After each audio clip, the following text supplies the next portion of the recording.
সুপ্রিয় দর্শক, এই মুহূর্তের সবথেকে বড় খবর। দর্শক, আপনারা সকলেই জানেন যে আরজিকর কাণ্ডে মহিলা চিকিৎসকের মৃত্যুর ঘটনায় রাজ্য রাজনীতি একেবারে তোলপাড়। গোটা দেশ জুড়ে, এমনকি রাজ্য জুড়ে চলছে আন্দোলন এবং কর্মবিরতি পালন করছে জুনিয়র চিকিৎসকরা, যে ন্যায্য বিচার এবং দ্রুত বিচার চাই। এই আবহে সুপ্রিম কোর্টে মামলার শুনানি ছিল আজ, কিন্তু সুপ্রিম কোর্টের প্রধান বিচারপতি DY চন্দ্রচূড় না আসায় এই মামলা শুনানি কবে হবে সেটা নিয়ে এখনও সংশয় রয়েছে। এই আবহে সুপ্রিম কোর্টের প্রধান বিচারপতি DY চন্দ্রচূড়ের ভূমিকা নিয়ে ইতিমধ্যেই প্রশ্ন উঠে গিয়েছে।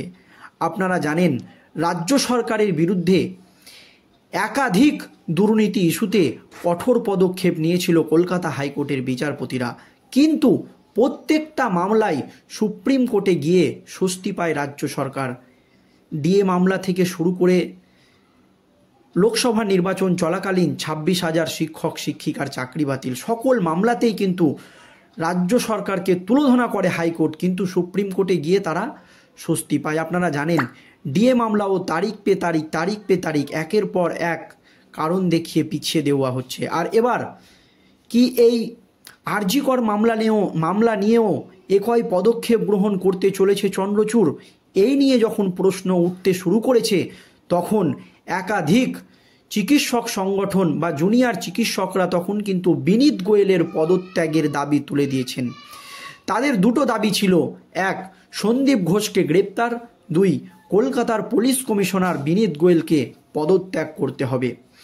এই আবহে জুনিয়র চিকিৎসকরা যেমন কর্মবিরতি পালন করছে, তেমন তারা লালবাজার অভিযানেরও ডাক দিয়েছিল। লালবাজারে গিয়ে তারা বিনীত গোয়েলের পদত্যাগের দাবি জানিয়ে এসেছেন। তবে বিনীত গোয়েলের পরিষ্কার দাবি যে তিনি তার কাজে সন্তুষ্ট রয়েছেন, মানে তিনি যে কাজ করেছেন তাতে তিনি সন্তুষ্ট বোধ করছেন। তাই কোনো ঊর্ধ্বতন কর্তৃপক্ষের কাছ থেকে যতক্ষণ না পর্যন্ত কোনো নির্দেশ আসে, ততক্ষণ না পর্যন্ত পদত্যাগের কোনো প্রশ্নই ওঠে না। এটা কিন্তু পরিষ্কার জানিয়ে দিয়েছিলেন কলকাতার পুলিশ কমিশনার বিনীত গোয়েল। তবে জুনিয়র চিকিৎসকেরা এখনও কিন্তু তাদের দাবিতে অনড় যে কলকাতার পুলিশ কমিশনার বিনীত গোয়েলকে পদত্যাগ করতে হবে। কারণ এই আরজিকর কাণ্ডে প্রথম থেকেই একাধিকবার রাজ্য পুলিশের ভূমিকা নিয়ে প্রশ্ন উঠেছে। সুপ্রিম কোর্ট থেকে শুরু করে হাইকোর্ট, সকলেই কিন্তু রাজ্যের আইন শৃঙ্খলা ব্যবস্থা নিয়ে এবং পুলিশ প্রশাসনকে একেবারে তুলোধনা করে ছেড়েছেন, আপনারা জানেন। আর রাজ্য সরকারের বিরুদ্ধে তথ্য প্রমাণ লোপাটেরও অভিযোগ অনেকেই এনেছে। তবে বিনীত গোয়েল যে দাবি করেছেন তিনি তার কাজে সন্তুষ্ট বোধ করছেন, কি এমন কাজ করেছেন তিনি? দর্শক, আপনাদের কি মনে হয় বিনীত গোয়েল যে কাজ করেছেন তাতে আপনারা কি সন্তুষ্ট নাকি অখুশি? অবশ্যই কমেন্ট বক্সে কমেন্ট করে জানাবেন। আর এই আবহে এবার বিনীত গোয়েলের বিরুদ্ধে কিন্তু কঠোর অবস্থান নিতে চলেছে অমিত শাহ, অর্থাৎ কেন্দ্রীয় স্বরাষ্ট্র মন্ত্রকের দপ্তর। কেন বলছি কথা দর্শক, কি অভিযোগের ভিত্তিতে? দেখুন, কলকাতা পুলিশ কমিশনার বিনীত গোয়েলের বিরুদ্ধে হায়দ্রাবাদের সর্দার বল্লভভাই পটেল ন্যাশনাল পুলিশ একাডেমিকে চিঠি পাঠালেন পুরুলিয়ার বিজেপি সাংসদ জ্যোতির্ময় মাহাতো এবং সিং মাহাতো। দর্শক, IPS অফিসার বিনীত গোয়েলের আচরণ সম্পর্কে উদ্বেগ এবং পুলিশ প্রশিক্ষণের ক্ষেত্রে প্রভাব শীর্ষক ওই চিঠিতে বিনীতকে অযোগ্য ছাত্র বলে বর্ণনা করা হয়েছে। যদিও দর্শক, আরজিকর কাণ্ডের আবহে বিনীতের ইস্তফার দাবিতে ইতিমধ্যেই সরব হয়েছে আন্দোলনকারী জুনিয়র ডাক্তার এবং পড়ুয়ারা। বিরোধীরাও একই দাবি তুলেছেন। রাজ্যপাল CB আনন্দ বোসের অভিযোগের প্রেক্ষিতে সম্প্রতি বিনীতের বিরুদ্ধে শৃঙ্খলা ভঙ্গের প্রক্রিয়া শুরু করেছে কেন্দ্রীয় স্বরাষ্ট্র মন্ত্রক। আর এই আবহে 1994 ব্যাচের IPS অফিসার বিনীতের বিরুদ্ধে তারই প্রশিক্ষণ একাডেমিতে চিঠি পাঠালেন বিজেপি সাংসদ জ্যোতির্ময়। দেখুন দর্শক, রাজ্যপাল CB আনন্দ বোসের অভিযোগের পরিপ্রেক্ষিতে সম্প্রতি বিনীতের বিরুদ্ধে যে শৃঙ্খলা ভঙ্গের প্রক্রিয়া শুরু করেছে কেন্দ্রীয় স্বরাষ্ট্র মন্ত্রক। ইতিমধ্যেই কিন্তু কেন্দ্রীয় স্বরাষ্ট্র মন্ত্রক অ্যাকশন শুরু করেছে। আর তারই মধ্যে 1994 ব্যাচের আইপিএস অফিসার বিনীতের বিরুদ্ধে তারই প্রশিক্ষণ একাডেমিতে চিঠি পাঠালেন বিজেপির সাংসদ জ্যোতির্ময়। ন্যাশনাল পুলিশ একাডেমির কর্তৃপক্ষের উদ্দেশ্যে বিজেপি সাংসদ লিখেছেন, আপনাদের একজন প্রাক্তন ছাত্র বিনীত কুমার গোয়েলের বিরক্তিকর কাজ আপনার নজরে আনতে আমি বাধ্য হচ্ছি।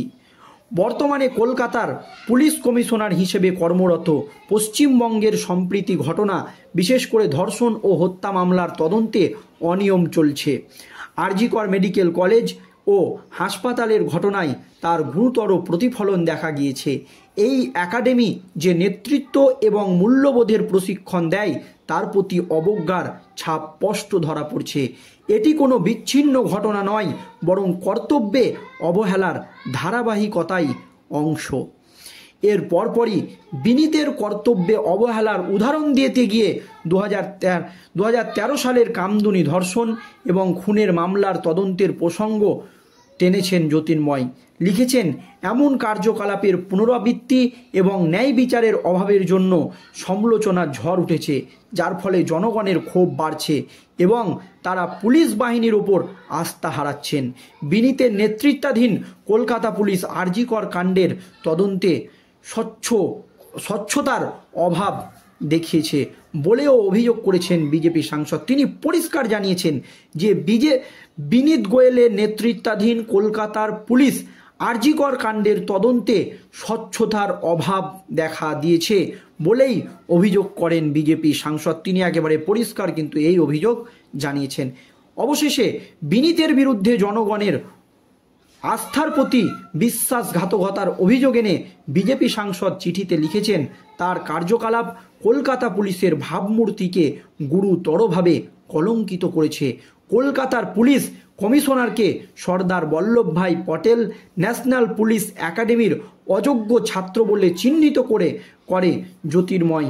এর মন্তব্য, উনি আইপিএস ক্যাডার সার্ভিসে একটি কালো দাগ।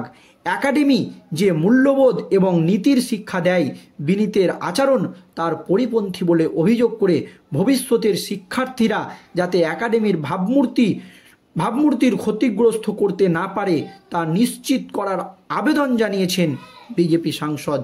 তবে ইতিমধ্যেই রাজ্যপাল সিবি আনন্দ বোসের অভিযোগের পরিপ্রেক্ষিতে সম্প্রতি বিনীতের বিরুদ্ধে শৃঙ্খলা ভঙ্গের প্রক্রিয়া শুরু করেছে কেন্দ্রীয় স্বরাষ্ট্র মন্ত্রক। জানিয়ে কিন্তু রাজ্য রাজনীতিতে নতুন করে শোরগোল পড়ে গিয়েছে।